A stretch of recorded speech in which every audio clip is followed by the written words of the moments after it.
இன்னைக்கு என்ன செய்தி கொடுப்பேன்னு நான் போட்டிருந்தேன். ஒரு வித்தியாசமான டாபிக். என்னது? என் இடியட், முட்டாள். Price the Lord. அதனால நிறைய பேர் வரல.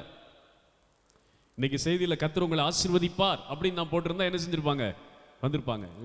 நம்மளை எல்லாம் முட்டாள்னு சொல்ல போறாரு, எதுக்கு போய் இந்த செய்தியை கேட்கணும்னு நிறைய பேர் வராமல் போயிட்டாங்க.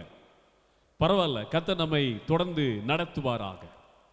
ஒரு மன நிபுணர், அதாவது மன சம்பந்தப்பட்ட காரியங்களிலே வேலை செய்கிற ஒரு மருத்துவரிடத்துல ஒரு ஆள் போய் சொன்னானா, ஐயா வாழ்க்கையில சந்தோஷமே இல்லை, நான் சந்தோஷமா இருக்கிறதுக்கு எதையாவது எனக்கு செய்யுங்கயான்னு.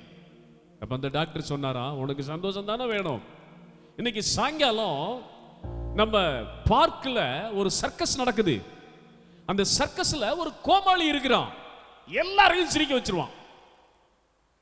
இடையில வந்து சர்க்கஸ் சாகச நிகழ்ச்சிகளை செய்வாங்க. இடையிடையே அந்த கோமாளி வருவான். இவன் வந்து என்ன செய்வான், அவன் பண்ணக்கூடிய கோமாளி தனங்கள், அவன் பண்ணக்கூடிய அந்த வித்தைகள் எல்லாரையும் சிரிக்க வச்சிரும், வயிறு குலுங்க சிரிக்க வச்சிரும். வா, உனக்கு சேர்த்து ஒரு டிக்கெட் எடுத்து வைக்கிறேன் வான்னு சொல்லி அந்த டாக்டர் சொல்றாரு. அப்ப அந்த மனுஷன் சொன்னானா, அந்த சர்க்கஸ்ல எல்லாரையும் சிரிக்க வைக்கிற கோமாளியா யாரு தான்? நான் தான் ஐயா. எல்லாரையும் சிரிக்க வைக்கிறேன், என் லைஃப்ல சிரிப்பு கிடையாது. எல்லாரையும் தங்களை மறந்து, தங்க சூழ்நிலைகளை, துக்கத்தை, துயரத்தை மறந்து எல்லாரையும் சிரிக்க வைக்கிற என் வாழ்க்கையில சிரிப்புங்கிறது கிடையாது ஐயா. சிரிக்கிற மாற நடிக்கிறேன், நான் ஒரு பெரிய முட்டாள் அப்படின்னு சொன்னானா. அல்லேலூயா. அநேகருக்கு நன்மையை உண்டாக்கி, அநேகருக்கு மகிழ்ச்சியை உண்டாக்கி, அநேகருடைய துக்கத்தை மறந்து சிரிக்க வைக்கிற நான் என் வாழ்க்கையில மகிழ்ச்சியா இருப்பது எப்படி, என் வாழ்க்கையில சந்தோஷமா இருப்பது எப்படி என்பதை நான் கண்டுகொள்ளாததுனால நான் ஒரு பெரிய இடியட் ஐயா அப்படின்னு சொன்னானா. Praise the Lord. அல்லேலூயா. இந்த நாட்கள்ல கூட நம்ம நிறைய நேரத்துல முட்டாள்களா தான் இருக்கிறோம். தேவன் வேதத்துல 2 முட்டாள்களை எழுதி வச்சிருக்காரு. There are 2 idiots in the Bible.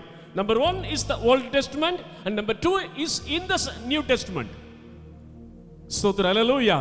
பழைய ஏற்பாட்டில் மடத்தனமாக, மதியனமாக, முட்டாள்தனமாக வாழ்ந்த ஒரு மனிதனை குறித்து உங்களுக்கு நான் சொல்ல விரும்புகிறேன். அது ஏசாயா தீர்க்கதரிசன புத்தகம் 22ஆம் அதிகாரம் 15ஆம் வசனத்திலிருந்து 23ஆம் வசனம் வரை 8 வசனங்கள் இந்த மனிதனை குறித்து சொல்லுகிறது. How he became an idiot. எப்படி இவன் ஒரு முட்டாளாய் வாழ்ந்தான், இவன் யார், இவன் கையில என்ன இருந்தது, இவனுக்கு என்ன ஐஸ்வர்யம் இருந்தது, இவன் அதிகாரம் என்ன, இவன் இருந்த இடம் என்ன, இவன் இருந்த ஸ்தானம் என்ன, இவன் இருந்த நிலை என்ன, இவனுக்கு கொடுக்கப்பட்ட மகிமை என்ன, இவனுடைய பொசிஷன் என்ன, இவனுடைய glory என்ன, இது எல்லாத்தையும் வச்சுக்கிட்டு எப்படி இவன் முட்டாளா போனா அப்படின்னு சொல்லி நம்ம பார்க்க விரும்புகிறோம். 22ஆம் அதிகாரம் 15ஆம் வசனத்திலே முதல் பகுதி இப்படி சொல்லுகிறது. கர்த்தருக்கு ஸ்தோத்திரம். ஹல்லேலூயா. ஏசாயா 22ஆம் அதிகாரம் 15ஆம் வசனம். சீக்கிரம் படிங்க, மைக்ல படிங்க, மைக்ல படிக்கணும். ஸ்தோத்திரம். ரெக்கார்ட் ஆயிட்டு இருக்கு, மைக்ல படிக்கணும். ஃபாஸ்ட். சேனைகளின் கர்த்தராகிய ஆண்டவர் உரைத்ததாவது, நீ அரண்மனை விசாரிப்புக்காரனும் பொக்கிஷக்காரனுமாகிய செப்னா என்பவரிடத்தில் போய் சொல்ல வேண்டியது என்னவென்றால், உயர்ந்த ஸ்தலத்திலே தன் கல்லறையை வெட்டி கண்மலையிலே தனக்கு வாசஸ்தலத்தை தோண்டுகிறவனை போல நீ உனக்கு இங்கே கல்லறையை வெட்டும்படிக்கு உனக்கு இங்கே என்ன இருக்கிறது, உனக்கு இங்கே யார் இருக்கிறார்கள், இதோ பலவான் ஒருவனை துரத்துகிற வண்ணமா கர்த்தர் உன்னை துரத்திவிட்டு நிச்சயமாய் உன்னை மூடி போடுவார். அவர் உன்னை உருண்டையை போல அகலமும் விசாலமுமான தேசத்திலே சுழற்றி எறிந்து விடுவார். அங்கே நீ சாவாய். அங்கே உன் மகிமையின் ரதங்கள் உன் ஆண்டவனுடைய வீட்டுக்கு இகழ்ச்சியாக இருக்கும். உன்னை உன் நிலையை விட்டு துரத்தி விடுவேன். உன் ஸ்தானத்திலிருந்து நீ புடுங்கி போடப்படுவாய். அந்நாளிலே கர்த்தருடைய நாமத்துக்கு மகிமை உண்டாவதாக. ஸ்தோத்திரம். அல்லேலூயா. சொல்லுங்க செப்னா. சொல்லுங்க. செப்னா என்கிற ஒரு மனிதன் எவ்வளவு மதியனமாய் முட்டாளாய் இருந்தான் என்று கர்த்தர் சொல்லுகிறார். கர்த்தருடைய நாமத்துக்கு ஸ்தோத்திரம். உன்னை விரட்டிடுவேன், உன்னை பிடுங்கி போட்டுருவேன், உன் அதிகாரத்தை பறிச்சிருவேன், உன்னை வீசி எரிஞ்சிருவேன் அப்படின்னு சொல்லி தேவன் அவன் மேல கோப தாபமாக பேசுகிறதை நான் பார்க்கிறோம். செப்னான்னு சொன்னா growth, வளர்ச்சி. செப்னான்னு சொன்னா இன்கிரீஸ், விருத்தி அடைதல். செப்னான்னு சொன்னா ராயல் அபிஷியல், ராஜரீகமான அந்தஸ்தை உடையவன் என்று அர்த்தம். செப்னான்னு சொல்ற வார்த்தைக்கு ஏராளமான பதில் இருக்கிறது. He vigour, strength.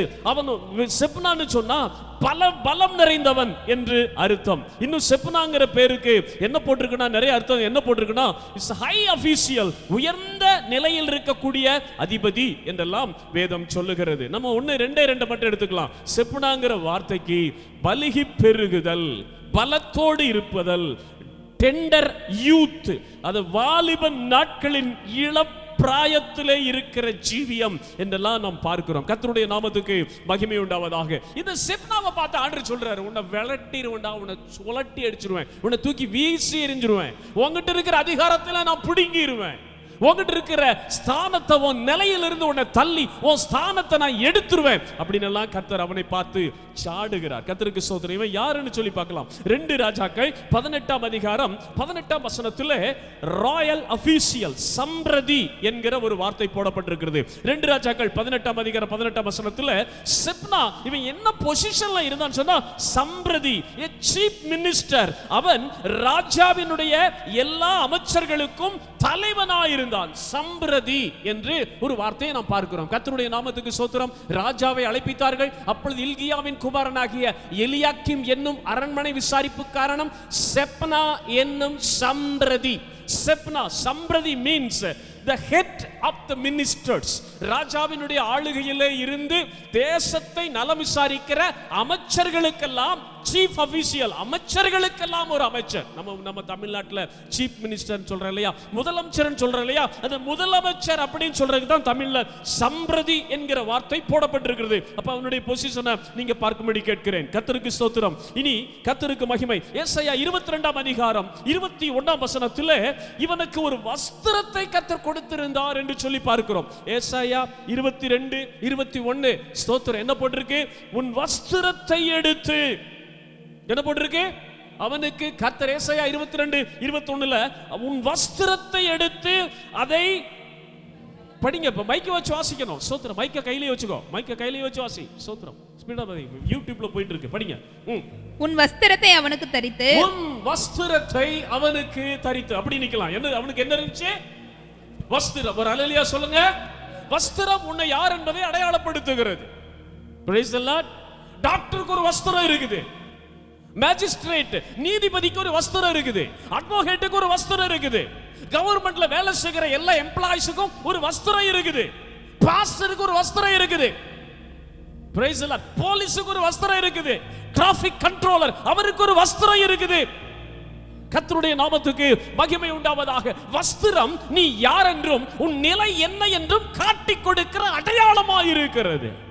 Your garment is a symbol that says who you are. நீ யார், உன்னுடைய நிலைமை என்ன, உன்னுடைய அந்தஸ்து என்ன என்பதை காட்டிக் கொடுக்கிற ஒரு அடையாள சின்னமாய் வஸ்திரம் இருக்கிறது. கர்த்தர் சொல்லுவார், வஸ்திரத்தை எடுப்பேன்னு சொல்றார். I will strip down your garment. வஸ்திரத்தை எடுப்பேன். Price the Lord. கர்த்தருடைய நாமத்துக்கு ஸ்தோத்திரம். ஹல்லேலூயா, ஹல்லேலூயா, ஹல்லேலூயா. இத பேசினா யூடியூப்ல போகிறதுனால எனக்கு அது இப்ப நான் சொல்ற காரியங்கள் நலமா இருக்காது என்று நான் எண்ணுகிறேன். நேற்றைய தினத்தில் ஒரு பிஷப் மரித்தார். என்னுடைய காலேஜ் மேட், எனக்கு பக்கத்தில் இருக்கிற, நான் படிச்ச அதே காலேஜில் தான் அவரும் படிச்சார், என்னுடைய ஏஜ் உள்ளவர். கர்த்தருக்கு ஸ்தோத்திரம். நான் சி ஹாஸ்டல்ல இருந்தேன், அவர் பி ஹாஸ்டல்ல இருந்தார். ஒரே கேம்பஸ்குள்ள தான் இருந்தோம். நேற்று அவருடைய மரணத்தை குறித்து வாசித்த போது ரொம்ப சங்கடமா இருந்தது. அப்ப அந்த யூடியூப்ல எல்லாம் நான் பார்க்கும்போது அவர் இந்த ஒரு ரெவரண்ட் ட்ரெஸ்ஸை போட்டுட்டு ஒரு கட்சி கூட்டத்தில் போய் ஒரு கட்சிக்காரரை மேன்மைப்படுத்தி பேசுகிறார். எனக்கு ரொம்ப துக்கமா இருந்தது. ரைட், நீங்க கட்சியை ஆதரிக்கிறீங்க, அந்த கட்சிக்கு முக்கிய நபரா இருக்கிறீங்க, நல்லது. ஆனா நீங்க ஏன் ஒரு பிரீஸ்ட்லி ட்ரெஸ்ஸை போட்டுட்டு நீங்க அங்க போய் ஒரு கட்சியில் இருக்கக்கூடிய ஒரு தலைவரை நீங்கள் மேன்மைப்படுத்துகிறீர்கள்? நீங்கள் ஆண்டவரை மேன்மைப்படுத்த அழைக்கப்பட்டவர்கள் அல்லவா? You are called to magnify your master Jesus. நீ போட்டிருக்கிற வஸ்திரம் உன் தேவனாகிய கர்த்தரை மகிமைப்படுத்தும்படி உனக்கு தரிப்பிக்கப்பட்டது அல்லவா? உனக்கு கொடுக்கப்பட்டிருக்கிற அந்த ஸ்தானம் உன் தேவனாகிய கர்த்தரை உயர்த்தும்படிக்கு உனக்கு தரப்பட்டது அல்லவா? அப்போ கிறிஸ்டியன்ஸ் எல்லாம் நம்ம அரசியலுக்கு வரக்கூடாது அப்படி நான் சொல்லல.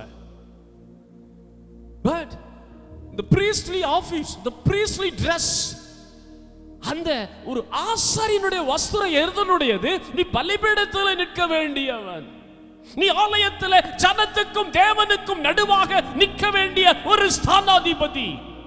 நீ போட்டிருக்கிற வஸ்திரம் உன் தேவனாகிய கர்த்தரை உயர்த்தும்படி நீ அழைக்கப்பட்டவன், தேவனுடைய வார்த்தையை ஜனத்துக்கு சொல்லும்படி அழைக்கப்பட்டவன் என்பதை காண்பிக்கிறது அல்லவா? அவர் போய் புகழ்ந்து புகழ்ந்து பேசுறாரு, அதை நான் தப்புன்னு சொல்லல, எனக்கு மனசுக்கு சங்கடமா இருந்தது. ஒரு சீப் போலீஸ் வந்து எல்லாருக்குடைய கண்ணுக்கு முன்னால தரங்கட்ட ஒரு காரியத்தை செய்ய முடியாது. ஒரு டாக்டர் வஸ்திரம் அணிஞ்சிருக்கிறவன் வந்து எல்லாருடைய கண்ணுக்கு முன்னால கேவலமான ஒரு காரியத்தை செய்ய முடியாது. ஒரு நல்ல அட்வொகேட்டினுடைய வஸ்திரத்தை அணிந்திருக்கிற ஒரு மனுஷன் எல்லாருடைய கண்ணுக்கு முன்னால தரங்கட்ட கேவலமான ஒரு காரியத்தை செய்ய முடியாது. என் பிள்ளை பிசியோதெரபி படிக்கிறா. அந்த பிசியோதெரபிக்கு மேல ஒரு டாக்டர் கோட்டு போடணும், வாரத்தில் 2 நாள் அந்த கோட்டு போடணும். நான் தான் அயன் பண்ணி கொடுப்பேன், பிள்ளை போட்டு போவா. அதை அந்த பையன், ஒரு பையன் என்ன செஞ்சானா, அந்த கோட்டோட ரெஸ்ட் ரூமுக்குள்ள போயிட்டு வந்துட்டானா, பாத்ரூம் போயிட்டு வந்துட்டான். கோட்டோட அவனுக்கு ஏதோ அவசரம், ரெஸ்ட் ரூம் போயிட்டு வந்துட்டானா.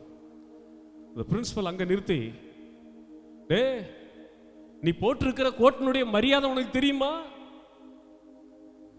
You know the value of the coat that you wearing out. நீ போட்டிருக்கிற கோட்டினுடைய அந்தஸ்து உனக்கு தெரியுமா? அதை போட்டுட்டாடா பாத்ரூமுக்குள்ள போயிட்டு வந்த கலட்டுறான்னு சொல்லி அதை துவைச்சு போட்டு வாடான்னு சொன்னாராம்.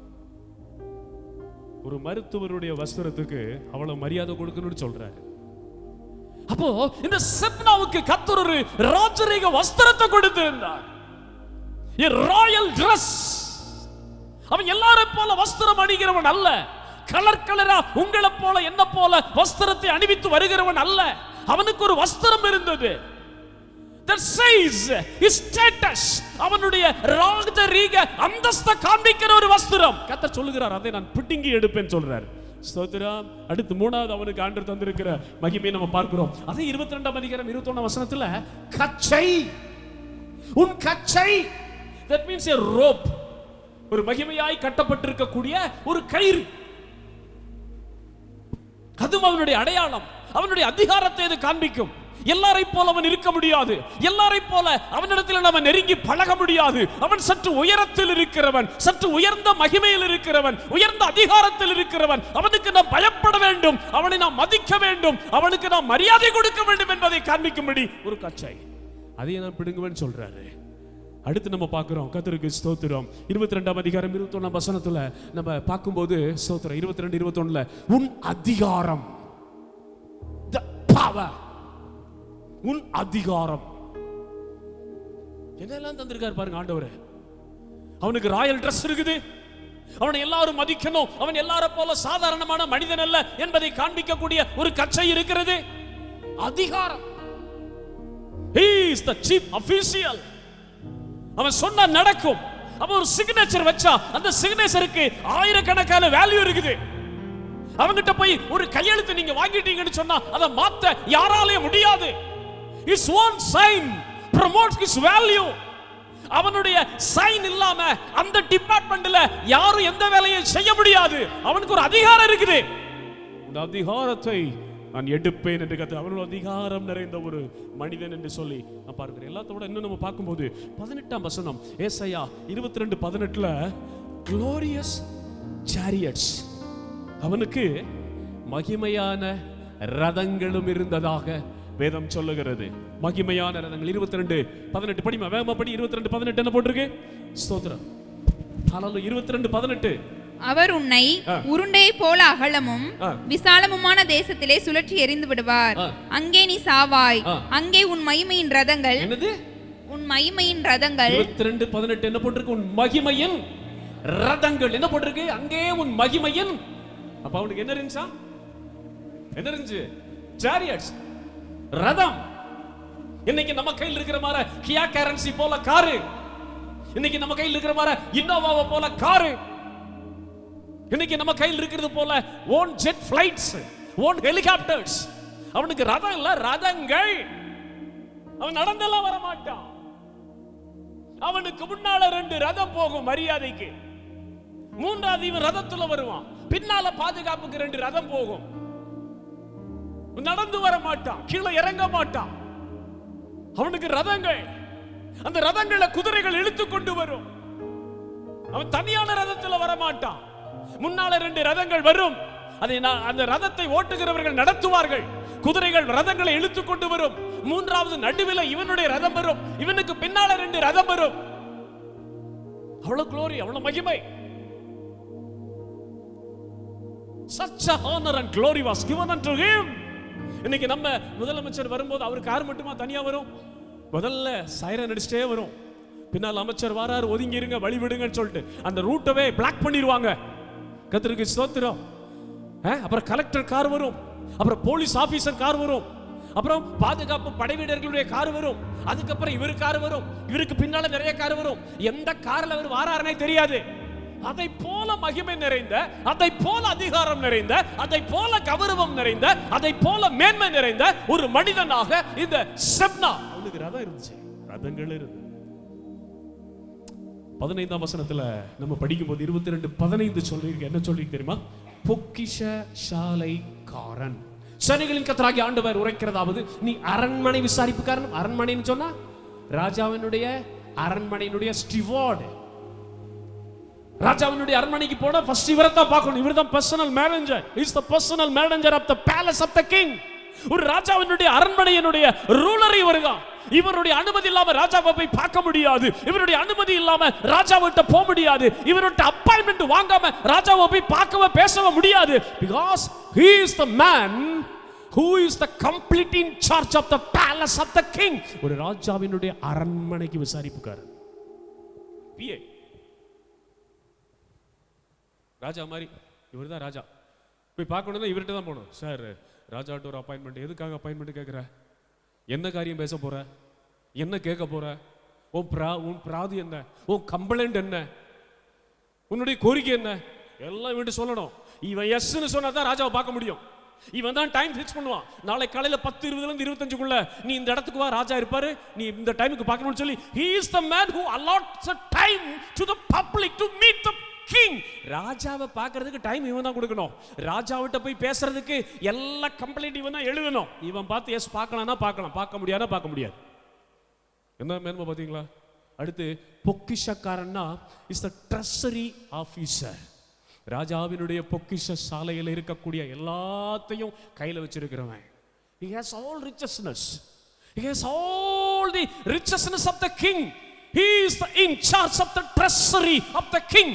ராஜாவினுடைய கருவூலமும் இவன் கையில தான் இருக்குது. இந்த ராஜா என்ன இருக்கு கையில? அப்படியே தூக்கமா இருக்குது. ராஜாவினுடைய ட்ரெஷரி, பொக்கிஷமெல்லாம் யார் கையில இருக்குது? ஆமா, அந்த ராஜாவினுடைய பொக்கிஷ சாலைக்குள்ள போய் யாராவது ஒன்று எடுத்துட்டு வரணும்னா யார்கிட்ட பெர்மிஷன் வாங்கணும்? கேட்கணும். சார், இதை ராஜா கொண்டு வர சொன்னாரு. அப்படியா? எது கொண்டு வர சொன்னாரு? ஏன் கொண்டு வர சொன்னாரு?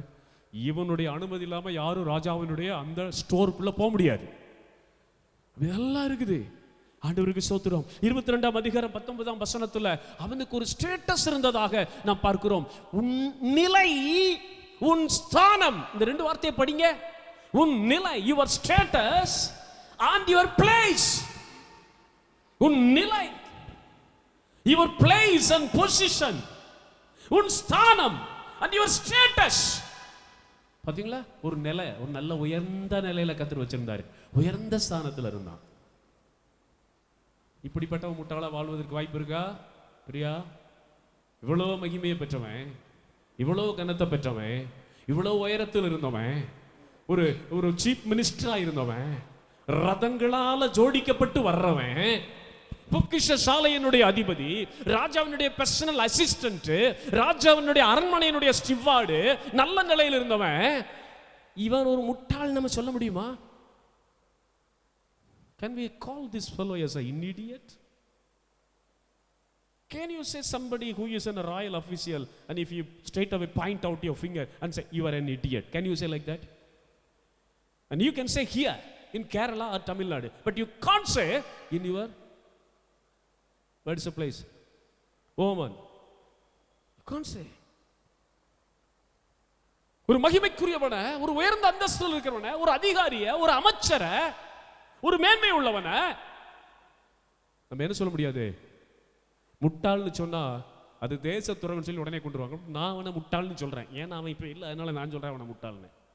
But I could say that he is an idiot because he is no more. இப்போ அவன் இருந்தாலும் என்னை தூக்கில் போட்டுருவான்.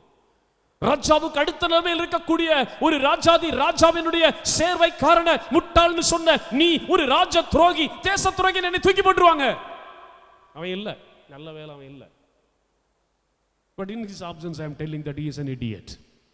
ஏன் அவனை இடியட்னு சொல்றேன்னா, கர்த்தருக்கு மகிமை உண்டாவதாக 15ஆம் வசனத்திலிருந்து மறுபடியும் இத்தனை நிலைமையும், இவ்வளவு ஆசீர்வாதத்தையும், இவ்வளவு பலத்தையும், இவ்வளவு கனத்தையும், இவ்வளவு உயர்வையும், இவ்வளவு சொத்தையும், இவ்வளவு பணத்தையும், இவ்வளவு பெரிய அந்தஸ்தையும் வச்சுக்கிட்டு அவன் என்ன செஞ்சான்னா 16ஆம் வசனத்தை படிச்சு பாருங்க. 16ல அவன் செஞ்ச உயர்ந்த ஸ்தலத்திலே தன் கல்லறையை வெட்டி கண்மலையிலே வாசஸ்தலத்தை தோண்டுகிறவனை போல உனக்கு இங்கே கல்லறையை வெட்டும்படி என்ன செஞ்சுட்டு இருந்தானா? இவ்வளோ மகிமையை கையில் வச்சுட்டு, இவ்வளவு அந்தஸ்த கையில் வச்சுக்கிட்டு, இவ்வளவு உயர்வை கையில் வச்சுக்கிட்டு, இவ்வளவு என்ன சொல்றது மகிமையை கையில் வச்சுக்கிட்டு, ஐஸ்வர்யத்தை கையில் வச்சுக்கிட்டு, எதை அந்த தன்னுடைய காலத்தை, தன்னுடைய நாட்களை, தன்னுடைய தன்னுடைய தன்னுடைய டைமுக்கெல்லாம் எதை பண்ணிட்டு இருந்தானா? ஹலோ, இவன் முட்டாள்னு சொல்லாம என்னன்னு சொல்ல? கல்லறையை தோன்றதுக்காக கர்த்தர் உனக்கு அந்தஸ்தை கொடுத்தாரு. உன் கல்லறை சூப்பரா இருக்கணும், எல்லாருடைய கல்லறையை விட உன் கல்லறை தங்கத்துல கட்டி எடுக்கணும், உன் கல்லறை ரொம்ப மகிமையா இருக்கணும், உன் கல்லறை என்ன சொல்றது? தாஜ்மஹாலை கட்டின ஷாஜகான் உயிரோடு இருக்கும் போது கட்டினாரு. மனைவி இறந்த பிறகு மனைவியினுடைய ஞாபக சின்னமா என்ன செஞ்சார்? கட்டினாரு. அது இன்னைக்கு நம்ம போய் பார்க்கிறோம். இவன் உயிரோடு இருக்கும்போது என்ன கட்டிட்டு இருக்கான்? தனக்கு தந்த மகிமையை எதுக்கு செலவு பண்றான்? தனக்கு தந்த கௌரவத்தை, கனத்தை, அந்தஸ்தை, ஐஸ்வர்யத்தை, பணத்தை, செல்வத்தை, அதிகாரத்தை எதுக்கு செலவு பண்ணிட்டு இருக்கிறான்? He is building his own tomb. தனக்கென்ற ஒரு கல்லறையை கட்டி கொண்டிருக்கிறான். இதுக்கா கர்த்தர் உனக்கு தூக்கி வச்சாரு? இதுக்கு அந்த ராயல் பொசிஷனை கர்த்தர் உனக்கு கொடுத்தாரு? இதுக்கா இவ்வளவு பெரிய ட்ரெஸரிக்கு உன்னை அதிபதியாக்கினார் கர்த்தர்? என்ன பண்ணிட்டு இருக்கான் ஜென்சி? கல்லறை சூப்பரா ஒரு இடத்தை வாங்கி அதுல குழிய தோண்டி அங்க கல்லறை வெள்ளியினால, பொன்னினால, தங்கத்தினால, எல்லாரை விட ராஜாவினுடைய கல்லறையுடைய என் கல்லறை தான் நல்லா இருக்குன்னு சொல்லி உயிரோடு இருக்கிற காலத்துல செய்ய வேண்டிய ஊழியத்தை செய்யாம, செய்ய வேண்டிய நியாயத்தை செய்யாம, செய்ய வேண்டிய கடமையை செய்யாம, செய்ய வேண்டிய வேலையை செய்யாம is building his own sculpture. That's why God says he is a fool. எத்தனை பேர் அப்படி பண்ணிட்டு இருக்கிறீங்க? தேவன் நம்மோடு கூட பேசுவாராக. உனக்கு கொடுத்த இந்த நாட்கள்ல நீ என்ன பண்ணிட்டு இருக்கிற? கர்த்தர் உன் கையில தந்திருக்கிற சின்ன அந்த வருமானத்தை நீ என்ன பண்ணிக்கிட்டு இருக்கிற? தேவனுடைய பிள்ளைங்கிற ஸ்டேட்டஸ்ல வச்சிருக்காரு. சபையில ஒரு நல்ல நிலையில கர்த்தர் உன்னை வச்சிருக்கிறாரு. உன் கையில ஒரு ரட்சிப்பை கர்த்தர் தந்திருக்கிறாரு. உன் கையில ஒரு அபிஷேகத்தை கர்த்தர் தந்திருக்கிறாரு. உன் மேல ஒரு கிருபையை கர்த்தர் தந்திருக்கிறாரு. உன் கையில கர்த்தருடைய வார்த்தையை கர்த்தர் தந்திருக்கிறாரு. தனியை வச்சுட்டு என்ன பண்ணிட்டு இருக்க? Are you somebody behaving yourself as a fool? முட்டாளா நடக்கிறீங்களா? அபிஷேகம் விலையேறப்பட்டது, ரட்சிப்பு விலையேறப்பட்டது, ஒரு கிறிஸ்தவ ஜீவியம் விலை உயர்ந்தது, சபைக்குள்ள கர்த்தருடைய கொண்டு வந்தது விலையேறப்பட்டது, கர்த்தருடைய வார்த்தை விலையேறப்பட்டது, தேவனுடைய வசனம் விலையேறப்பட்டது. இத்தனை ஆசீர்வாதத்தை வச்சுக்கிட்டு இன்னைக்கு மக்கள் எப்படி வாழ்றாங்க? They are living as a fools. They are keeping themselves in the place of a fool and bring back the dishonor to the glory of God. முட்டாளுங்கிற இடத்துல தங்களை வைத்து, இடியட்டுங்கிற இடத்துல தங்களை வைத்து தேவனுடைய நாமத்துக்கு அவகீர்த்தியை கொண்டு வருகிறார்கள். Praise the Lord. Praise the Lord. தம்பி, அந்த வசனம் இருக்கட்டுங்க. அந்த வசனம் இருக்கட்டுங்க.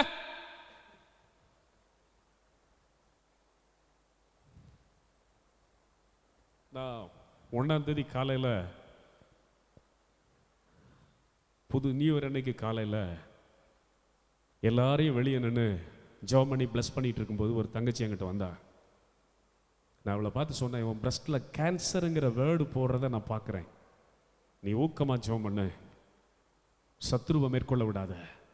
I see the word cancer on your breast. அவன் நடுங்கிட்டான். நீ ஜெபி, கர்த்தர் அதை முறியடிப்பார். அதனுடைய வல்லமையை கர்த்தர் அழிப்பார். நீ ஜெபி, அதை மேற்கொள்ள விடாத. அந்த சத்துருவை கர்த்தர் அழித்து போடுவார். அவர் 2 வாரம் ஜெபம் பண்ணா. 3வது வாரம் வந்துட்டு கஷ்டத்தோட, பாஸ்டர் எனக்கு சுள்ளுன்னு ஒரு பெயின் இருக்கிறத பார்க்குற பாஸ்டர், பயந்து அலறி, I feel a sensation of pain on my chest. என்ன பாஸ்டர் பண்றதுன்னா, நான் சொன்னேன், வேதம் இருபுறமும் கருக்குள்ள பட்டயம், டபுள் எட்ஜ்டு ஸ்வார்ட். வேதம் இருபுறமும் கருக்குள்ள பட்டயம். இந்த முழங்கால் இருந்து வாசி. இந்த இருபுறமும் கருக்குள்ள பட்டயத்தை கூட நீ இருக்கிறேன்னு தெரிஞ்சா பிசாசு உன்னை விட்டு ஓடுவா, வாதம் உன்னை விட்டு ஓடும், வலி உன்னை விட்டு ஓடும். இந்த இருபுறமும் கருக்குள்ள பட்டயத்தை திறந்து முழங்கால் இருந்தே படி, கர்த்தர் அந்த கிரியையை அழிப்பார். கடந்த வாரம் என்னை பார்த்து சொன்னா எப்படி இருக்குன்னு கேட்டேன். நீங்க சொன்னீங்க வேதத்தை முழங்கால இருந்து வாசிக்க சொன்னீங்க. நான் வாசிக்க தொடங்கினேன், அந்த சுள்ளுங்கிற வழியே காணோம். எனக்கு இப்ப பெரிய கான்பிடன்ஸ் வந்துருச்சு, எனக்கு தைரியமா இருக்குன்னு சொன்னா. கர்த்தருடைய நாமத்துக்கு கரங்களை தட்டி கர்த்தரை மகிமைப்படுத்துவோம். இருபுறமும் கருக்குள்ள பட்டயம். இதுக்கு ஒரு மகிமை இருக்குது, இதுக்கு ஒரு மரியாதை இருக்குது, இதுக்கு ஒரு அந்தஸ்து இருக்குது, இதுக்கு ஒரு கணம் இருக்குது, இதுக்கு ஒரு கௌரவம் இருக்குது. ஹல்லேலூயா, ஹல்லேலூயா. பிசாசினால பாதிக்கப்பட்ட ஒரு பெண்ணு நம்ம சபையில் இருக்கிறது உங்களுக்கு தெரியும். 3 அசுத்தாவிகள். 2 ஆவி போயிருச்சு, ஒரு ஆவி போக மாட்டேங்குது. அது சொல்லுது, அவளை இடம் கொடுத்து வச்சிருக்கும் போது நீ ஏன் என்ன விரட்டுற? உனக்கு எனக்கு என்ன? நான் விரட்டுவேன். அப்புறம் அவளே விட்டுருக்கா. What's your business? உனக்கு எனக்கு என்ன? அதோட விட்ட சொல்லிட்ட, நீயே ஜெபம் பண்ணு, கர்த்தர் அற்புதம் செய்வார்னு. ராத்திரி பகல் வேதனையா துடிப்பா, கால் வலிகள், காலில் கொட்டூரமான வலிகள் உண்டாகும், கையில வலிகள் உண்டாகும். எத்தனை மணிக்கு கூப்பிடுறானே தெரியாது. அப்பா முடியல, ஐயோ ஐயோ எனக்கா ஜெபம் பண்ணுங்க. ஒரே ஒரு வார்த்தை சொல்லுவேன், இரக்கமாயிரும் ஆண்டவரே, இரக்கமாயிரும். அவ்வளவுதான் சொல்லுவேன். போ பிசாசுனாலும் சொல்ல மாட்டேன், வெற்ற நொறுக்கிறலாம் சொல்ல மாட்டேன். இயேசுவே இரக்கமாயிரும். 2000 லேகியோன் பிசாசுகளை துரத்தும்படி அந்த மனிதனை தேடி போனீரே, ஐயோ இந்த பிள்ளையின் மேல் இரக்கமாயிரும். அவ்வளவுதான். அந்த வார்த்தைக்கு அப்புறம் அந்த வலி அடங்கும், அந்த பிசாசுடைய கிரியை அடங்கும், நிம்மதியா தூங்குவா. அடுத்த நாள் கேட்பேன் என்னாச்சுன்னு. ஜெபம் பண்ணி அடுத்த நிமிஷத்துல வலி விட்டுச்சு பாம்பா, அப்படியே தான் இருக்கும். அப்புறம் 2 நாள் நல்லா இருப்பா, 3ஆம் நாள் கூப்பிடுவா, விரலை எடுக்க சொல்றாங்க. அவங்க தங்கச்சி ஒரு நாள் வந்தா, என்னம்மா அவங்க அக்கா வரல? முடியல பாப்பா, ரொம்ப கஷ்டப்படுறேன் எங்க அக்கா, விரலை எடுக்கணும்னு டாக்டர் சொல்றாங்க. வலியா துடிக்கிறா துடிக்கிறா துடிக்கிறா. அவ தங்கச்சிட்டு சொன்னேன், நீ வீட்டுக்கு போ, இன்று முதல் அவள் சுகமாயிருப்பாள், போ வீட்டுக்கு. அதுக்கப்புறம் இன்னைக்கு வரைக்கும் நல்லா இருக்கிறா, பிரச்சனை இல்லை. நைட்டியை போட்டு தான் வருவா. இப்ப நீட்டா அது என்னது சுடிதார் பஞ்சமாஸ் போட்டு வந்து தினமும் ஜபத்துக்கெல்லாம் வாரா. ஒரு நாள் அவள்கிட்ட கேட்டேன், என்னம்மா உனக்கு ஆச்சுன்னு. அப்பா கால் வலியினால துடிச்சு உங்கள்கிட்ட ஜெபம் பண்ண சொன்னேன். நீங்க ஒரு வார்த்தையை சொல்ல சொன்னீங்க, 1000 தடவை அறிக்கை பண்ணுன்னு சொன்னீங்க. கர்த்தர் என் கால்களை மண்களின் கால்களை போலாக்கி உயரமான ஸ்தலங்களில் நிற்க பண்ணுகிறார். கர்த்தர் என் கால்களை மண்களின் கால்களை போலாக்கி உயரமான ஸ்தலங்களில் நிற்க பண்ணுகிறார். கர்த்தர் என் கால்களை மண்களின் கால்களை போலாக்கி உயரமான ஸ்தலங்களில் நிறுத்துவார். 1000 தடவை சொல்ல முடியாது, 50 தடவை சொல்லுவேன், 100 தடவை சொல்லுவேன், மனசுல ஞாபகம் வரும்போதெல்லாம் சொல்லுவேன். இப்ப காலை பிடிச்சிருக்கிற வலி மாறிடுச்சுன்னு போன வாரம் சாட்சி சொன்னது நீங்க கேட்டீங்க இல்லையா? இருபுறமும் கருக்குள்ள பட்டயம். It's a sword, double-edged sword. இருபுறமும் கருக்குள்ள பட்டயம். இந்த பட்டயத்தை கர்த்தர் இன்னைக்கு உன் கையில கொடுத்திருக்கிறார். இதுக்கு நீ கொடுக்கிற மரியாதை என்ன? When was the last time and you opened the sword and read and pour your heart on the word? எப்ப கடைசியா அதை திறந்து முழங்கால் நின்று வாசித்து உன் கண்ணீர் துளிகள் இந்த வசனத்துல சிந்தி நீ அழுத? செப்னாவின் கையில் இருக்கிற உயர்ந்த வஸ்திரத்தை விட, செப்னாவின் கையில் இருக்கிற உத்தியோகத்தை விட, அரண்மனை விசாரிப்பை விட, ராயல் அந்த டிரஸ்ஸை விட, செப்னாவின் கையில் கொடுக்கப்பட்டிருக்கிற அதிகாரத்தை விட, அந்த பொசிஷன், அந்த ரதங்களை விட உன் கையில பெரிய ஒன்றை கத்த தந்திருக்கிறார். You can't value this precious. மிகவும் விலை உயர்ந்த ஒரு அதிகாரம், மிகவும் விலை உயர்ந்த ஒரு அந்தஸ்து, மிகவும் விலை உயர்ந்த ஒரு ஆசீர்வாதம், மிகவும் விலை உயர்ந்த ஒரு ஸ்டேட்டஸ், மிகவும் விலை உயர்ந்த ஒரு glory இன்னைக்கு உன் கையில இருக்குது. என்ன பண்ற? இத வச்சு என்ன பண்ற?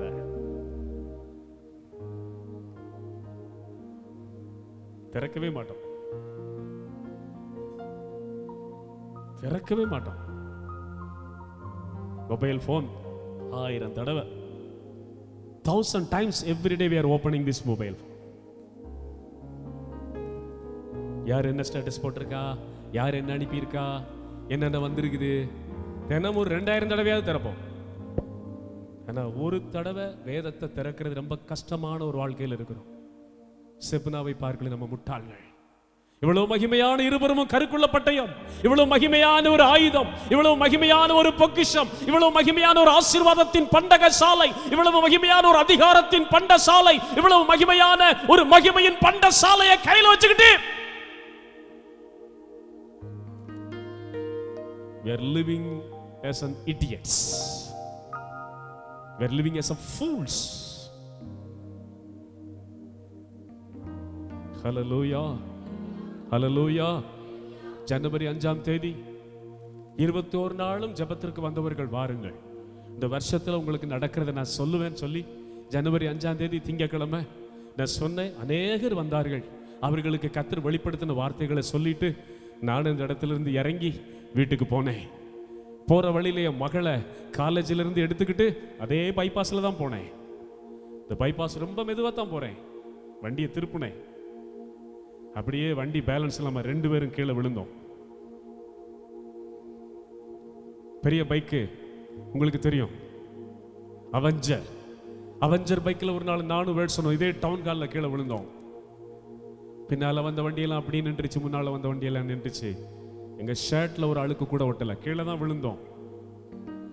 நான் முந்தானே அந்த ஆபத்தை நான் பார்த்தேன். கண் எதிர ஆட்டோ மேல வந்து வண்டி அடிச்சு ஆட்டோ அப்படியே ஜனங்கள் மேல சாயுது. 4 பேர் ஆட்டோ கடியில கிடக்குறாங்க. டேவிட் see that ன்னு ஓடுறோம். நாங்க தான் முதல்ல போய் கிராஸ் பண்ணி அந்த ஆட்டோவை தூக்கி விடுறோம். ரத்தம் ஒரு ஆட்டை கழுத்து அறுத்து விட்டா எப்படி ரத்தம் போகும், அப்படி ரத்தம் போகுது. ஸ்தோத்திரம். அதுல ஒரு பிள்ளைய பார்த்தேன், எந்த துடிப்பும் இல்லை, போய்கொண்டே இருக்கிறது ரத்தம். உங்களுக்கு வேணும் அந்த வீடியோ நான் அனுப்பி தரேன். இந்த அம்மா கதறாங்க, ஐயோ என் பிள்ளைக்கு ரத்தம் போகுது, ஐயோ என் பிள்ளைக்கு மூச்சு இல்லையே, ஐயோ ஆம்புலன்ஸை கூப்பிடுங்க, ஐயோ. ஒரு துடிப்பும் இல்லை. அந்த பிள்ளை கடியில் ஒரு பிள்ளை கிடந்தா. அவளை தூக்கி எடுத்து தண்ணி குடிக்கிறீங்களான்னு கேட்டேன். குடிக்கிறேன். இந்த ஏற்கனவே கீழே விழுந்த அடிப்பட்டு கீழே விழுந்த பிள்ளையினுடைய ரத்தம் அந்த பெண்ணு மேலே பரவி இருந்ததுனால அவளுடைய முடியெல்லாம் தூக்கி விட்டு அந்த பிள்ளைட்டெல்லாம் தொடச்சோம், தூக்கி விட்டோம். கேட்டா எனக்கு ஒன்றும் ஆகலையில சார், நான் நல்லா இருக்கிறேன் சார். நான் சொன்னவன் கை காலெல்லாம் அசைச்சு பார்த்தா வலி ஒன்றும் இல்லை, இந்த இடத்துல மாத்திரம் லேசா வலிக்குது சார், அது ஆட்டோ விழுந்ததுனால வலியா இருக்கும். அப்ப ஏன் சார் என் மேல இவ்வளவு ரத்தம்? இது ஓ ரத்தம் இல்லை, அங்க ஒருத்தி கிடக்காளே அவர் ரத்தம். சார் என் வீட்டுக்காரரை கூப்பிடுங்க சார், வர சொல்லுங்க சார், எனக்கு ஒன்றும் இல்லை சார். இன்னொரு அம்மாவும் கீழே, வயசான அம்மா கீழே விழுந்து கிடக்குறாங்க, அப்படியே கிடக்குறாங்க. எந்திரிங்க முடியல, எந்திரிங்க முடியல, இங்கெல்லாம் காயம். இந்த 2 உயிர்கள் போனது. டேவிட் சொன்னார், இனிமே இந்த சாலையில வராதீங்க. நானும் சொன்னேன், பார்த்து போங்க டேவிட். வரும்போது ஆண்டவர் கேட்டாரு, எத்தனை தடவை நீ விழுந்த? ஒரு சொட்டு ரத்தம் உடம்புல இருந்து போயிருக்குமா? உன் வஸ்திரத்தில் ஒரு அழுக்கு பட நான் விட்டனா? அப்ப எல்லாம் நீ என்ன முறுமுறுத்து இல்ல, நீங்க என் கூட இருந்தா ஏன் இப்படி எல்லாம் நடக்குன்னு எத்தனை கேள்வி கேட்ட. இன்னைக்கு உன் கண்ணு முன்னால எவ்வளவு பெரிய பயங்கரம் நடந்திருக்கு. உன்னை கண்மணி போல நான் பாதுகாக்கிறவர், தூதரை அனுப்பி பாதுகாக்கிறவர் அல்லவான்னு சொல்லி கர்த்தர் என்னோடு கூட பேசினார். அப்படிப்பட்ட ஒரு ஆபத்தை என் கண்ணில் நான் பார்த்ததே கிடையாது.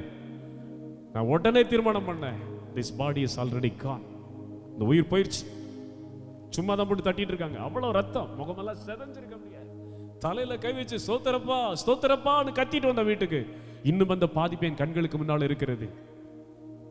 அப்படியே வீட்டுல வந்து முழங்கால் போட்டு இருபுறமும் கருக்குள்ள பட்டயத்தை எடுத்து அதுக்கு முன்னால உட்கார்ந்து அது வாசிக்க ஆரம்பிச்ச போதுதான் இந்த சத்தியத்தை எல்லாம் கர்த்தர் சொல்லித்தர ஆரம்பிச்சாரு. உனக்கு ஒரு மகிமையை தந்திருக்கிறனே, உனக்கு ஒரு ரட்சிப்பை தந்திருக்கிறனே, உனக்கு ஒரு அழைப்பை தந்திருக்கிறனே, உன் மேல பரிசுத்த ஆவியை ஊற்றி இருக்கிறனே, உனக்கு கிருபை வரங்களை தந்திருக்கிறனே, உன்னை நான் தெரிந்து வச்சிருக்கிறனே, உன்னை சபைக்குள்ள வச்சிருக்கிறனே, பரிசுத்தவான்களின் ஐக்கியத்துக்குள்ள வச்சிருக்கிறனே. இப்படி மகிமையும் மேன்மையுமான அனுபவத்தை பெற்ற நீ இவைகளையும் வச்சு நீ என்னப்பா பண்ணிட்டு இருக்கன்னு கேட்டார். What you are doing? Are you somebody living as an idiot? Bringing blasphemy to the name of God. ஆண்டவருடைய நாமம் தூசிக்கப்படுற மாதிரி நீ நடக்கறியா? ஆண்டவருடைய நாமத்துக்கு கேவலம் வர்ற மாதிரி நீ பேசிட்டு திரியறியா? ஆண்டவருடைய நாமம் அவமானப்படுத்தப்படுற மாதிரி உன் பிஹேவியர்ஸ் இருக்குதா? Don't be an idiot.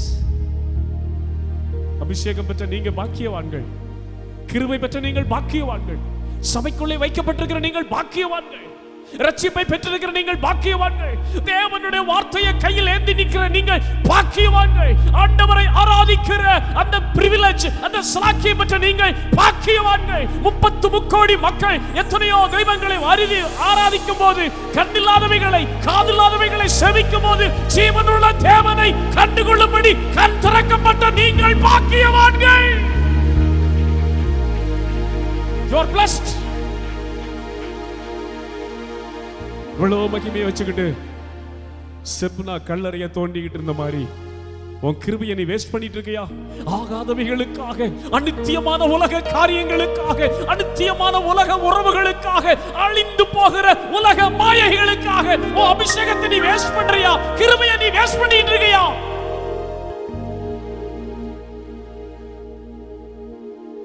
Listen. Don't be an idiot. Having received all these privileges in the presence of God, don't behave as an idiot. முட்டாளா நடக்காதீங்க. அழிந்து போகிற உலக காரியங்களுக்காக கிருபையை வீணடிக்காதீங்க. யோனா 2:8-9 சொல்லுகிறது, பொய்யான மாயையை பின்பற்றுகிறவர்கள் தங்களுக்கு வரும் கிருபையை போக்கடிக்கிறார்கள்.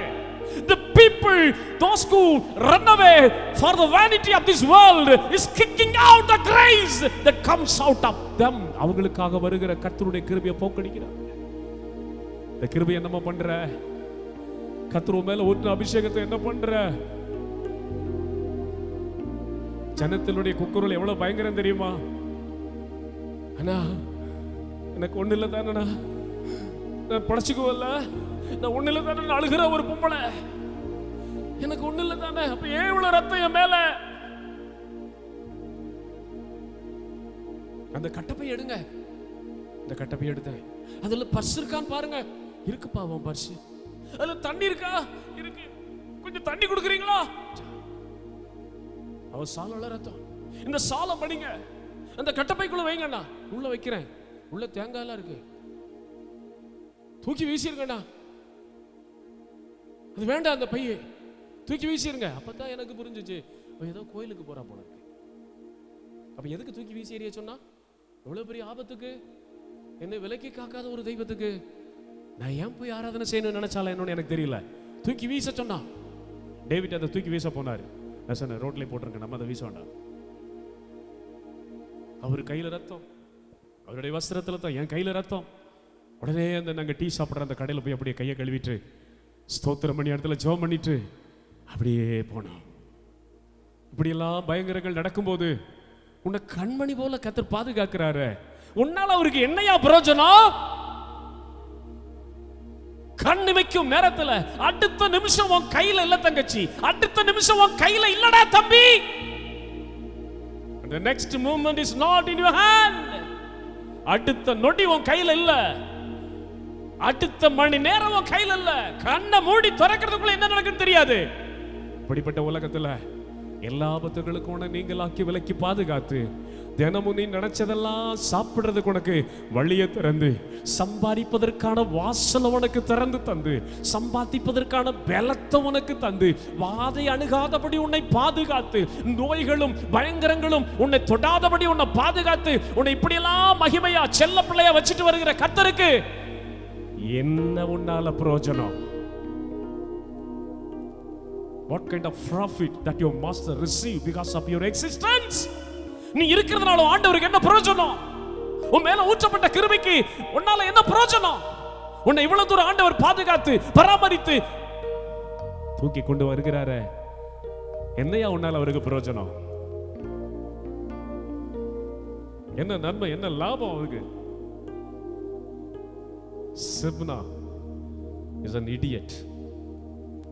மகிமை, Royal ஜார்மண்ட், ஸ்டிவார்ட், high honorable man, royal official, chief minister, having glorious chariots,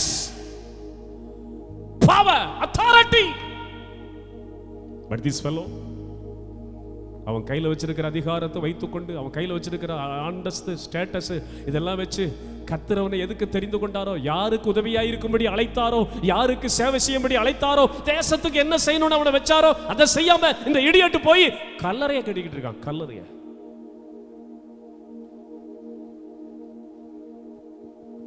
தேவனுக்கு மகிமையை கொண்டு வராம நீ செய்யறதெல்லாம் கல்லறை கட்டுறதுக்கு சமம். தேவனுக்கு மகிமையை கொண்டு வராம நீ ஓடுற ஓட்டம் எல்லாம் கல்லறையை கட்டுறதுக்கு சமம். தேவனுடைய சித்தம் நிறைவேறுவதற்கு உன் காலத்தை, நேரத்தை, உன்னுடைய டைமை நீ கொடுக்காம உனக்காக, குடும்பத்துக்காக அப்படியே ஓடி ஆண்டவருடைய நாமத்துக்கு எந்த விதத்திலும் பிரயோஜனப்படாம நீ வாழ்வேனா, நீ செய்யறதெல்லாம் கல்லறை கட்டுறதுக்கு சமம்.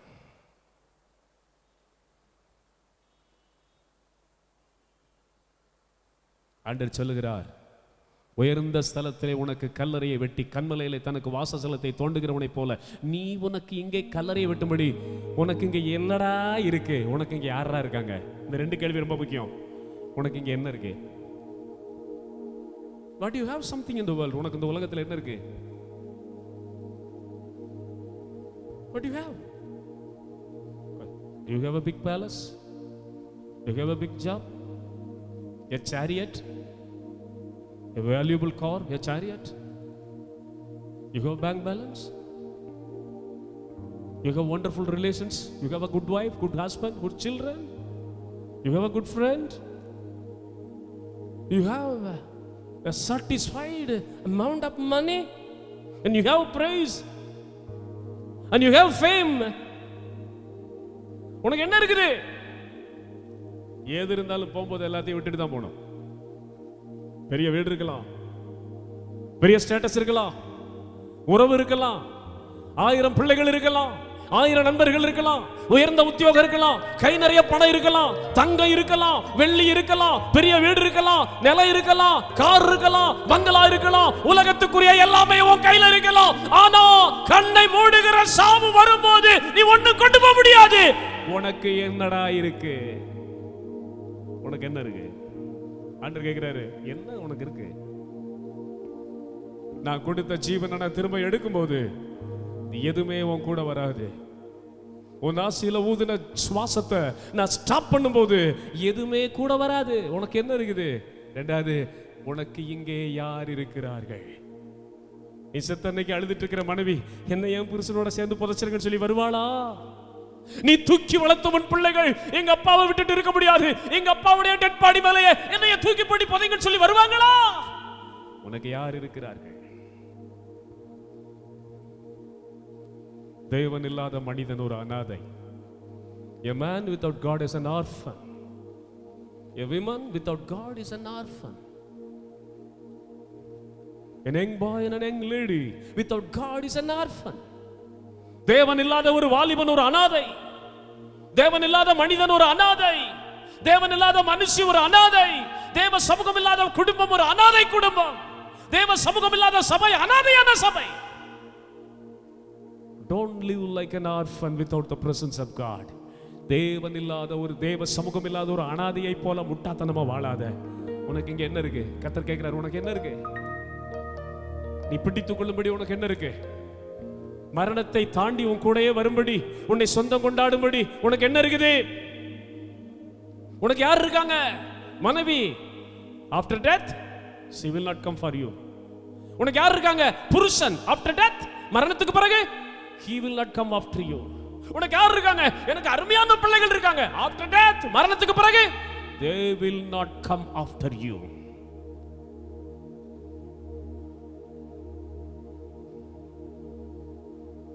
ஹalleluya, ஹalleluya. செப்னா இன்னொரு அர்த்தம் போட்டிருக்காங்க, ரெஸ்ட் விதின் ஹிம்செல்ஃப். தனக்கு தானே, தன்னில் தானே இளைப்பாறுகிறவன் அவனுக்கு சமாதான கேடு இருக்காதுன்னு ஒரு அர்த்தம் சொல்றாங்க. No peacelessness will come closer to him. அவனுக்கு சமாதான கேடே இருக்காதான், தனக்குத்தானே இளைப்பாரி கொண்டிருப்பானா. அந்த ஆண்டவர் அவனை பார்த்து சொல்றாரு, இடியட். நம்ம எல்லாரும் எழும்பி நின்று கர்த்தரை நோக்கி பார்க்கும்போது, எங்கேயாவது முட்டாத்தனமா நடந்துட்டு இருக்கீங்களா? எனக்கு அது இருக்கு, எனக்கு இது இருக்கு. ஒரு தம்பி என்கிட்ட கேட்டாரு, வீடு வாங்கலான்னு இருக்கிறேன் பாஸ்டர், நீங்க சொல்லுங்க பாஸ்டர். தம்பி, 2 வருஷத்துக்கு முன்னாலே உனக்கு ஒரு வீடு வேணும்னு நான் ஜெபம் பண்ணிட்டு இருக்கேன்ப்பா. ஆனா ஒண்ணு, வீட்டையும் தருவாரு, காட்டையும் தருவார், பிசினஸையும் தருவார், ஸ்டேட்டஸையும் தருவாரு, பணத்தையும் தருவாரு. ஆனா ஒரு அனாதை போல நீ ஆடி திரிந்த நாட்களை நினைத்து எப்பொழுதும் கர்த்தருக்கு முன்பாக நீ தாழ்ந்தே இருக்க வேண்டும். கர்த்தருக்கு முன்பாக மனத்தாழ்மையா நடக்கணும். பெருமை வந்துடக்கூடாது, தேவ சமூகத்தோட்டு விலகிடக்கூடாது. இல்லப்பா சார், அப்படிலாம் போவே மாட்டேன். நிறைய பேர் போனதுனால உனக்கு நான் எச்சரிக்கிறேன் பாண்ண. கர்த்தருடைய பிள்ளைகளே, கைகளை உயர்த்துவீங்களா? எல்லாம் என்னுடைய மடத்தனத்தையும் மன்னிங்க ஆண்டவரேன்னு கேட்பீங்களா? என் மதியனத்தை மன்னிங்க ஆண்டவரே. தேவனுடைய வார்த்தை என் கையில, கிருபை என் கையில, அபிஷேகம் என் கையில, தாளந்து என் கையில, ஆரோக்கியமான சரீரம் என் கையில, காலங்களே என் கையில, நல்ல நேரங்களே என் கையில, நான் விரும்பினபடியெல்லாம் வாழ்வதற்கான வாசல்களே என் கையில. இதெல்லாம் வச்சுட்டு உமக்கு மகிமையா வாழாம செப்னாவை போல பல நேரங்கள்ல ஒரு இடியட்டை போல வாழ்றேன். கர்த்தர் என்னை மன்னிப்பாராக. ஸ்தோத்திரம், ஸ்தோத்திரம், ஸ்தோத்திரம். புதிய ஏற்பாட்டிலும் ஒரு இடியட்டை பத்தி கர்த்தர் எழுதியிருக்காரு. கண்டக சாலையெல்லாம் இடித்து பெருசாக்கி நிறைய பொண்ணையும் பொருளையும் சேர்த்து, ஆத்துமாவே இளைப்பாறு, நீ அநேக நாள் இளைப்பாறுவதற்கு உனக்கு பொருளை சேர்த்து வச்சேன்னு சொல்லி ஒருத்தன் சொன்னானா. ஆண்டவர் சொன்னாரா, இடியட்டு, இன்னைக்கு ராத்திரியும் ஆத்துமா ஒண்ணு விட்டு எடுத்துக்கொள்ளப்பட்டா இதெல்லாம் யாருக்கடா சொந்தமாகன்னு கேட்டாராம். ஹல்லேலூயா. சகோதரனே, அடுத்த நிமிஷம் உன் கையில இல்லாததுனால நீ எப்பொழுதும் கர்த்தருக்கு முன்பாக பயந்தே இரு. சகோதரி, அடுத்த செகண்ட் என்ன நடக்குன்னு உனக்கு தெரியாததுனால எப்பயும் கர்த்தருக்கு பயந்தே இரு. ஸ்தோத்திரம். கைகளை வைத்து நம்ம ஜெபம் பண்ணலாமா? நன்றியோடு கூட துதிக்கிறோம். திட்டமும் தெளிவுமான வார்த்தையை கர்த்தர் தந்தீர். செப்னாவுக்கு எல்லாத்தையும் கர்த்தர் கொடுத்தீர். மகிமையை தந்தீர், ரதங்களை தந்தீர், உயர்ந்த வஸ்திரத்தை தந்தீர், அதிகாரத்தை தந்தீர், அரண்மனை பியவா கர்த்தரவனை வைத்திருந்தீர். பொக்கிஷ சாலையனுடைய திறவுகோல் அவன் கையில தரப்பட்டிருந்தது. இவ்வளோ மகிமையை பெற்ற அந்த மனிதன் ஆண்டவருக்கு மகிமையாய் வாழாமல், தேசத்து ஜனங்களுக்கு நன்மையை தேடாமல், தன்மேல் இருக்கிற ராஜாவுக்கு உண்மையாய் உதவியாய் இல்லாமல், தன்னுடைய காலங்களை, தன்னுடைய நேரங்களை, தன் கையில கொடுக்கப்பட்ட ஐஸ்வர்யங்களை, தன் கையில வச்சிருக்கிற எல்லா பணத்தை எல்லாம் கொண்டு போய் உயிரோடு இருக்கும் போது கல்லறையை கட்டி கொண்ட முட்டாளா இருந்தானே. நாங்க அப்படி இல்லாதபடி கர்த்தர் எங்களை காத்துக்கொள்ளும். இயேசுவின் நாமத்தில் பிதாவே.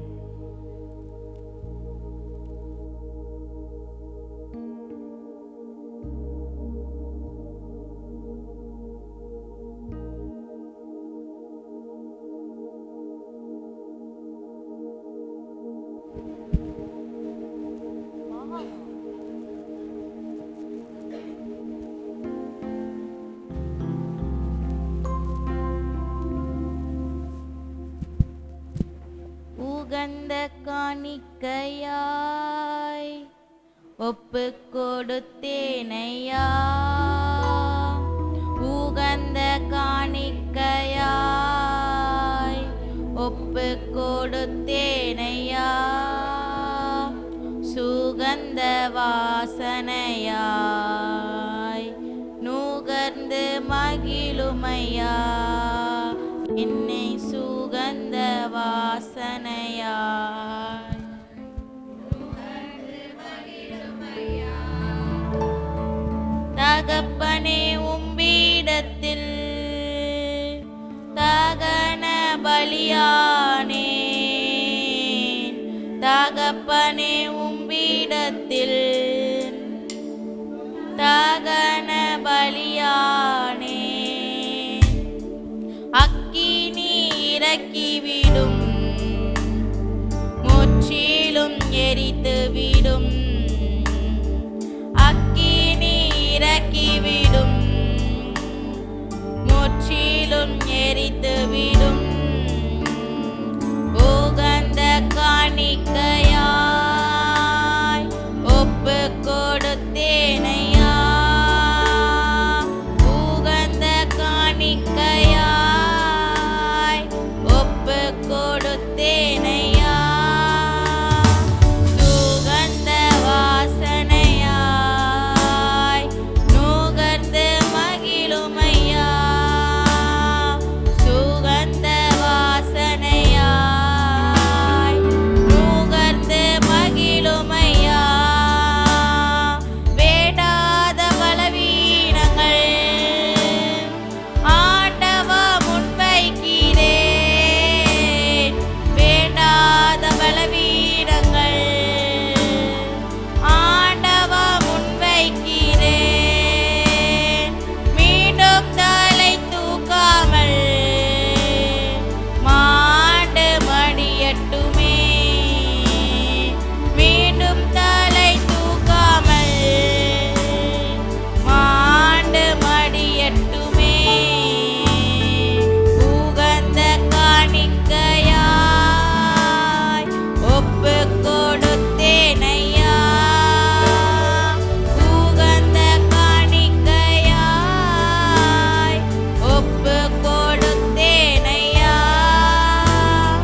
சுகந்த வாசனையாய்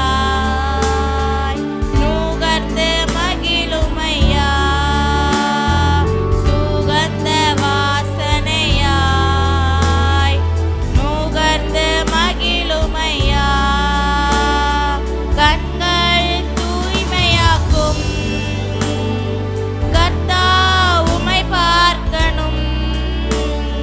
கண்கள் தூய்மையாக்கும் கர்த்தா உம்மை பார்க்கணும். என் காதுகள் திறந்தருளும் கர்த்தரும் குரல் கேட்கணும். என் காதுகள் திறந்தருளும் கர்த்தரும் குரல் கேட்கணும். உகந்த காணிக்கையாய் ஒப்பு கொடுத்தேனையா. உகந்த காணிக்கையாய் ஒப்பு கொடுத்தேனையா. சுகந்த வாசனையாய் நுகர்ந்து மகிழுமையா. சுகந்த வாசனையாய் நுகர்ந்து மகிழுமையா. அப்பாவும் சமூகத்தில் ஆர்வமாய் வந்தேனையா. அப்பாவும் சமூகத்தில் ஆர்வமாய் வந்தேனையா. தப்பாமல் வணைந்து கொள்ளும், ஒப்பாக பயன்படுத்தும். தப்பாமல் வணைந்து கொள்ளும், ஒப்பாக பயன்படுத்தும். உகந்த காணிக்கையாய் ஒப்பு கொடுத்தேனையா. உகந்த காணிக்கையாய் ஒப்பு கொடுத்தேனையா. சுகந்த வாசனையாய் நுகர்ந்து மகிழுமையா. சுகந்த வாசனையாய் நுகர்ந்து மகிழுமையா.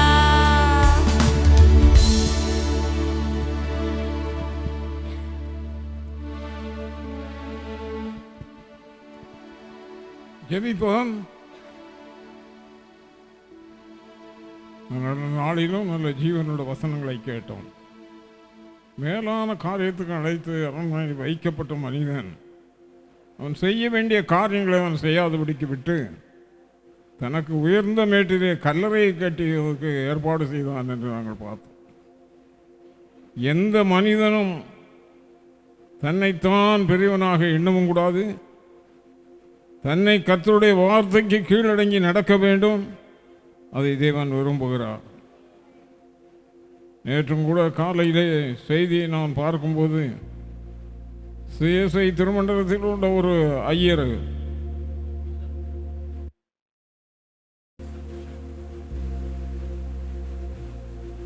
ஈரோட்டில் பாலத்தின் மேல் நடந்து வரும்போது எப்படின்னு தெரியல, அவர் விழுந்து அங்கே மரித்து விட்டார் என்று சொல்லி கேள்விப்பட்டோம்.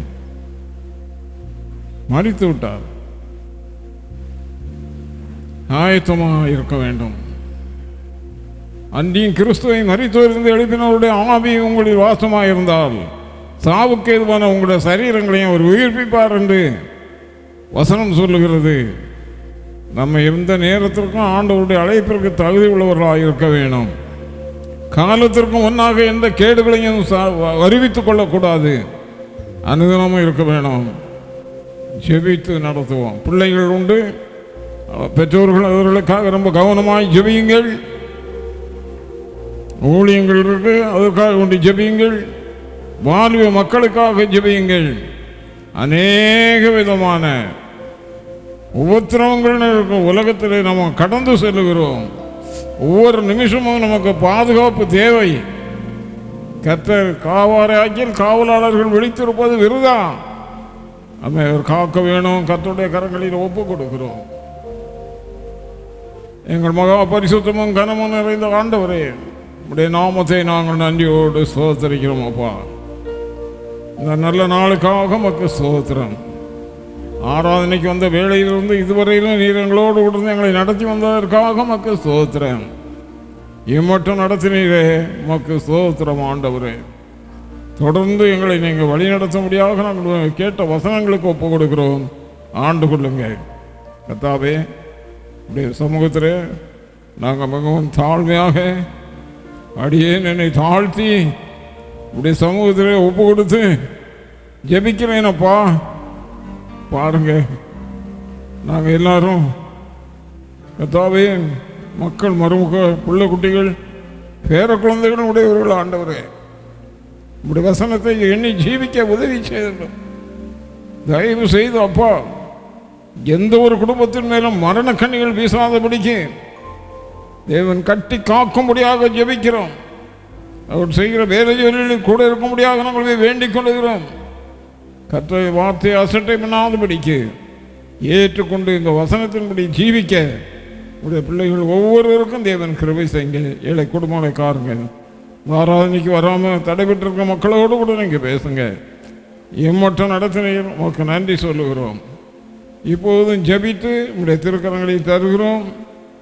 அருமையான மக்கள் ஆராதனை முடிந்து கர்த்தாவே அவர்கள் தங்களுடைய இல்லங்களுக்காக கடந்து செல்கிறார்கள். உங்களுடைய தயவுள்ள கரம் அவர்கள் மேல் இருக்கட்டும்.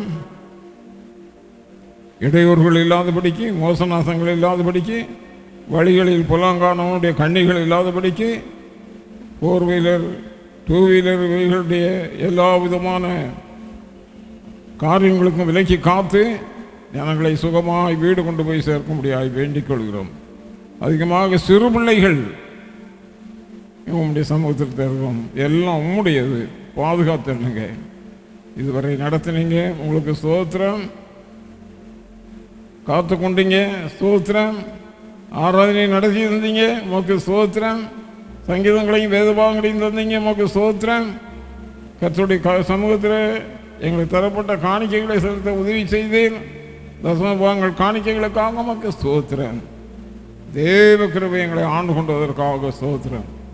தொடர்ந்து வருகிற நாட்களையும் காலங்களையும் உடைய கிருபைக்கு எங்களை ஒப்புக் கொடுக்கிறோம். ஆண்டு கொள்ளுங்க. தேவன் என்ன நினைக்கும் சதா காலங்களையும் நம்முடைய தேவன் மரணம் வரையும் நம்மை நடத்துவார். எங்களை அப்படியே நடத்தும்படியாக வேண்டிக் கொள்கிறோம். ஆண்டவர் பரிசுத்த ஆவியானவர் எங்களுக்கு தொடர்ந்து ஆலோசனை தாங்க. ஊழியங்களையும் ஊழியக்காரர்களையும் குடும்பத்தையும் நீங்கள் ஆசீர்வதித்தரலைங்க. படிக்கிற மக்களுக்கு தேவன் உதவி செய்யுங்க. இன்னும் வருகிற 12ஆம் தேதி இந்த பிள்ளைகளுக்கு ஏற்படக்கூடிய எக்ஸாமில் உடைய கிருபை தங்கியிருக்கட்டும். ஞான கிருபைகளை கட்டளையிடுங்க. பொது கிருபை தந்து வழி நடத்தி பாதுகாத்துடுங்க. இடை நாட்களில் நடக்க வேண்டிய ஆராதனைகளுக்காக கூட்டங்களுக்காக ஜெபிக்கிறோம். பாதுகாத்துடுங்க. கர்த்தர் உடன் எங்களை கண் நோக்கி பார்த்து என் கரங்களை பிடித்து நடத்துங்க ஆண்டவரே. நாங்கள் உம்முடையவர்கள் அப்பா. ஒரு முறை கூட எங்களுடைய குடும்பங்களையும் எங்களையும் சபையாக நாங்கள் தாழ்த்தி வைக்கிறோம். ஆண்டவர் உம்முடைய அக்கினி கண்களை கொண்டு எங்களை நீர் பாரும். எங்களை நீங்கள் வழி நடத்துங்க. துதி கன மகிமை எல்லாம் உங்களுக்கே செலுத்துகிறோம். ஆண்டவர் ரட்சகரமாய் இருக்கிற இயேசு கிறிஸ்துவின் நாமத்தினால் ஜெபம் கேட்கணுமாய் வேண்டிக் கொள்கிற என் நல்ல பிதாவே, ஆமேன். என் ஆத்துமாவே கர்த்தரை ஸ்தோத்திரி, என் முழு உள்ளமே அவருடைய பரிசுத்த நாமத்தை ஸ்தோத்திரி. என் ஆத்துமாவே கர்த்தரை ஸ்தோத்திரி, கர்த்தர் செய்த சகல பாரங்களையும் மறவாதே. ஆமேன். நம்முடைய கர்த்தராகிய இயேசு கிறிஸ்துவினுடைய கிருபையும் பிதாவாகிய தேவனுடைய அன்பும் பரிசுத்த ஆவியானுடைய ஐக்கிய சிநேகமும் நம் அனைவரோடு இன்று மாறாமல் இருந்து இரட்சகராம் இயேசு கிறிஸ்து வரவரையிலும் காக்க கடவராகவும். ஆமேன், ஆமேன், ஆமேன். சோதரம். அல்லேலூயா சொல்லுவோம். 3 அல்லேலூயா, அல்லேலூயா, அல்லேலூயா. சோதரம், சோதரம்.